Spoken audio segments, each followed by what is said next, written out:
Hello students, welcome to our channel Broad Analyzer. So today we will do part third of limits and derivative. तो तुमने देखा कि 10 minute में 10-10 minute कर करके, हाँ, और हर वीडियो 10 मिनट की रहेंगी। 10 मिनट कर करके हम लोग लिमिट्स एंड डेरिवेटिव जैसा कॉम्प्लेक्स चैप्टर को कैसे पढ़ रहे हैं, बड़ा आसानी से पढ़ रहे हैं। अब हम पढ़ने वाले इसका मेन और मस्त वाला पार्ट जो है लिमिट्स एट इंफिनिटी। इंफिनिटी से क्या समझते हो? चलो इसकी चर्चा बाद में करते हैं, पहले शुरू करते हैं सेशन। तो अब तुम क्या करो, एक फंक्शन को कंसीडर करो 1/x² + 1। ये देखो इसका ग्राफ कैसे जा रहा है, पता चल रहा है? ग्राफ दिख रहा है ना? चलो, ग्राफ अच्छे से एनालाइज कर लेना है ना। तो चलो, ग्राफ तो तुमने एनालाइज कर लिया। अब तुम एक चीज इसमें देखो, तो जो इसके एंड्स हैं, एंड्स दिख रहा है, जो पॉजिटिव डायरेक्शन में देखो तो उसकी लाइन जहाँ पे एंड हो रही है वो वहां से एकदम पैरेलल हो रही है एक्स एक्सिस के। हो रही है कि नहीं? यहाँ पे पैरेलल हो रही है ना? आई होप तुम्हें दिख रहा होगा, पैरेलल हो रही है यहाँ पे। तो देखो यहाँ पे लाइन, मैं तुम्हें फिर दिखा देता हूँ, लाइन पैरेलल, ये देखो इस जगह पे, ये यहाँ पे पैरेलल हो रही है ना। और ये देखो इस जगह पे, यहां से भी हो जाएगी तो एक टाइम पे क्या हो जाएगी? पैरेलल। एक टाइम पे क्या हो जाएगी? पैरेलल। इस अगर पैरेलल हो गई तो मतलब कहाँ गई? फिर मीट कहाँ करेगी एक्स एक्सिस से? भाई जहां इंटरसेक्ट करेगी वहीं पे ना सोल्यूशन होगा। तो मीट कहाँ करेगी? इन्फिनिटी पे। इधर साइड जो तुम करोगे, मतलब इस साइड जो तुम बनाओगे, पेन थोड़ा सा, एक मिनट, कलर चेंज कर लेते हैं, रेड कलर ले लेते हैं। तो इधर साइड, मतलब इधर साइड, इस साइड जो तुम बनाओगे वो क्या कहलाएगा? इन्फिनिटी। कौन सा वाला इन्फिनिटी? पॉजिटिव इन्फिनिटी, क्योंकि किस डायरेक्शन में? पॉजिटिव। तो इधर साइड तुम अंडरस्टूड है, समझ ही गए होगे तुम लोग। तो इधर साइड कौन सा कहलाएगा? Negative infinity. कैसा इन्फिनिटी? निगेटिव। आई होप समझ आ रहा होगा। तो इधर साइड क्या कहोगे तुम? Negative infinity. तुमने निगेटिव इन्फिनिटी तो समझ लिया। और जैसे कि किसी के सॉल्यूशंस होते थे +-2, तो इसका मतलब क्या है? +2 और -2, तो इसको क्या बोलेंगे? Plus minus infinity. Okay, plus minus infinity तो हम बोलेंगे। अब आगे देखते हैं। तो ये देखो, limit x tends to +- infinity, और एफ एक्स का जो सोल्यूशन आएगा वो भी इंफिनिटी आएगा। तो जो, अगर हम इसको k से k/f/x कर दे तो क्या हो जाएगा? जीरो। क्यों जीरो होगा? नहीं, क्यों जीरो होगा? नहीं पता? चलो देखो, क्यों जीरो होगा। अब तुम इन्फिनिटी को समझते क्या हो? इन्फिनिटी, इन्फिनिटी क्या होता है बताओ? कमेंट सेक्शन में ही बताओ, इन्फिनिटी की वैल्यू क्या होती है? कोई तो पता होगा, किसी को तो पता होगा।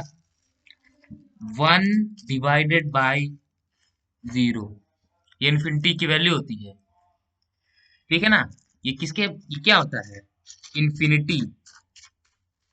ये होता है इन्फिनिटी। अब तुमको बोल रहा है कि किसी कांस्टेंट को अगर इन्फिनिटी से डिवाइड करो तो जीरो आता है। तो ये रहा कांस्टेंट। कांस्टेंट मान लो के, चलो के डिवाइड कर रहे हो, तो मतलब इनटू, इनटू क्या कर रहे हो तुम? मल्टीप्लाई कर रहे हो ना। मल्टीप्लाई बाय 1/इंफिनिटी। ऐसे लिख सकते कि नहीं लिख सकते? 1/इंफिनिटी लिख सकते हैं ना। अपन 1/इंफिनिटी डिवाइड कर रहे हो तो ऐसे भी लिख सकते हैं। अब तुम इसको डिवाइड कर रहे हो तो इसको हम बाद में ऐसे भी तो लिख सकते हैं, कि नहीं लिख सकते? ऐसे देखो, 1/इंफिनिटी को कर दिया, और 1/इंफिनिटी होता क्या है बताओ? 1/इंफिनिटी मतलब 1/1/0। तो जीरो क्या चला जाएगा ऊपर, तो 1/इंफिनिटी होता है अपना जीरो। तो इसका आंसर क्या आ जाएगा? जीरो। आई होप समझ आया। आया? ठीक है ना? इसकी फील भी आ गया। चाहे माइनस इंफिनिटी हो चाहे प्लस इंफिनिटी हो, आएगा जीरो ही। चाहे किसी भी कांस्टेंट, किसी से भी डिवाइड करो, वेरिएबल भी रख लो, चलो आना तो जीरो ही है। तो ये के क्या है? कोई भी वेरिएबल कांस्टेंट जो भी मान लो, कोई भी वैल्यू ऊपर। समझे? अब ये कुछ थ्योरम्स है लिमिट्स ऑफ एट इंफिनिटी की। कंफ्यूज मत होना, ऊपर जो एक थ्योरम मैंने तुम्हें दिखाई थी, चलो दिखाते हो कौन सी दिखाई थी। ये जो थ्योरम है ना, ये यूनिवर्सल थ्योरम है, एक्स नॉट कोई भी वैल्यू ले लो, इन्फिनिटी, जीरो, जो ले लो, ये वो वाली थ्योरम है जो ये वाली मैंने तुमको लास्ट वीडियो में दिखाई थी। देख लो इसको अच्छे से, नोट कर लो अगर नहीं किया तो उस बार। तो अभी हम जो डिस्कशन करने वाले हैं वो क्या है, जब लिमिट्स टेंड्स टू क्या हो, स्पेसिफिक वैल्यू क्या हो, इन्फिनिटी हो, तो क्या होगा। तो देखो, इसमें भी कोई खास फर्क नहीं पड़ रहा है। अगर टेंड्स टू इन्फिनिटी है तो वही थ्योरम है।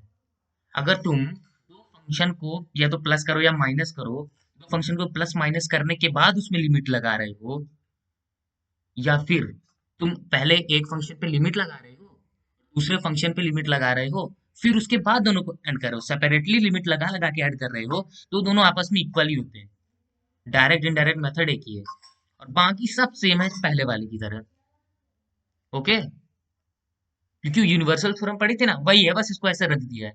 नोट करने कर लो, वरना वही से अंडरस्टूड है, सब अंडरस्टूड है, कोई एक्स्ट्रा नहीं है ना। अब एक थ्योरम, ये क्या थ्योरम है, अगर थीटा रेडियन में हो, कोई भी ले लो एंगल कैलकुलस में, साइन थीटा बाई थीटा, ये एक बात याद रखना, जो थीटा टेंस टू क्या हो, जीरो हो, जो थीटा क्या अप्रोक्स जीरो के बराबर हो, तो वो क्या होता है, वन होता है। ये एक थ्योरम है, इसको रट लो, हाँ, याद कर लो, समझ लो, है ना। लेकिन ये बात याद रखना, जब थीटा टेंस टू जीरो, अगर पाई बाई टू दे दिया, इन्फिनिटी दे दे, तब ये वैलिड नहीं है। तो चलो, अब आप देखते हैं डेरिवेटिव, तो डेरिवेटिव का थोड़ा सा फील लेंगे, फिर अगले वीडियो में इसकी आगे की बात चलेगी। जो डेरिवेटिव्स होते हैं, इसका पहले डेफिनेशन जान लो। डेरिवेटिव्स होते हैं इंस्टेंटेनियस चेंज या रेट ऑफ चेंज। ओके, तो जैसे तुमने फिजिक्स में पढ़ा ही होगा, acceleration, the rate of change of velocity, velocity पढ़ा होगा, the rate of change of displacement, है ना। तो ये भी क्या है, लिमिट्स एंड डेरिवेटिव्स वाले चैप्टर में लिमिट का रेट ऑफ चेंज, जब लिमिट्स के रेट ऑफ चेंज की हम बात करते हैं ना, उसे बोलते हैं डेरिवेटिव, बाकी एक्स्ट्रा कुछ नहीं है। और इसको हम इस इक्वेशन से, ये याद रख लो, इसी से हम आगे की बहुत सारी चीजें करने वाले हैं, ठीक है ना। इससे हम डिफरेंशिएशन का, जैसे तुम फॉर्मूला भी पढ़े होगे, कि अगर हम डिफरेंशिएशन करते हैं D upon D x into x, तो इसका जो तुम अगर इंटू एक्स की पावर एन, है ना, D upon D x into x की पावर एन, तो इसका डिफरेंशिएशन क्या आता था, एन एक्स की पावर एन माइनस वन। तो ये तुमने रख लिया, लेकिन ये आया कैसे, हम यहाँ पे हम इसकी बात करेंगे, ठीक है ना।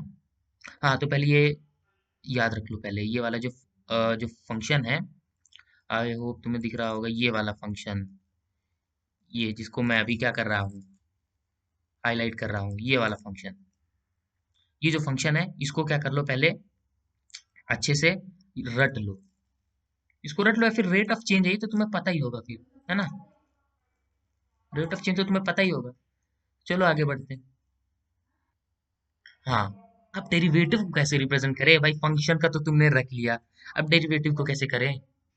तो यही है, the derivative function y is equal to F X, F of X with respect to X is usually denoted by इतना, या तो तुम उसको dy बाई डी एक्स लिख दो, y एक फंक्शन है यहाँ पे, या फिर तुम लिख दो D upon D x F of x into F of x, है ना, या फिर तुम लिख दो y डैश, या फिर एफ डैश एक्स। तो हम क्या यूज करने वाले हैं मेनली, स्टैंडर्ड हमको क्या अच्छा लगता है, ये एफ डैश एक्स, समझे। तो ये वाला हम लोग स्टैंडर्डली यूज करते थे, तुम कुछ भी यूज करो, हम लोग मेनली ये यूज करने वाले हैं ना। आगे चलो, आगे देखते हैं। अब ये जान लो, the process of finding the derivative of the function is called differentiation. तुमने जो फिजिक्स में इतना सब पढ़ा, तो वही जो है, वही चीज डिफरेंशिएशन ही है। डेरिवेटिव को जो तुम जब फाइंड करोगे ना किसी फंक्शन का, वही उसका डिफरेंशिएशन कहलाता है, वही उसकी सबसे छोटी यूनिट कहलाती है। तो तुम्हें समझ आ गया होगा कि अब डिफरेंशिएशन क्या है। और हाँ, कोई भी फंक्शन है उसको हम डिफरेंशिएबल तब कहेंगे, मतलब इसको हम डिफरेंशिएट कर सकते हैं विथ रिस्पेक्ट टू एक्स, तब कहेंगे जब एक्स क्या हो, एक्स नॉट के बराबर हो, जब क्या हो, एक्स एग्जिस्ट करता हो, है ना, समझे। चलो इसे थोड़ा सा देख लेते हैं, उसके बाद हम लोग अगले वीडियो में, अगले लेक्चर में हम लोग साइन एक्स का डिफरेंशिएशन करेंगे। तो ये देखो, ये ग्राफ है साइन का, जिसे साइनोसाइडल वेव भी कहते हैं, और ये ग्राफ है कॉस का। इनमें डिफरेंट ये है कि जो साइन होती है वो ओरिजिन से पास करती है ना। देखो बॉक्स के अंदर एक ओरिजिन से पास कर रही है, और दूसरी क्या कर रही है, ओरिजिन के पहले किसी भी यूनिट से पास कर रही है। लेकिन बाकी ग्राफ इक्वल है, तो हम ये डिस्कस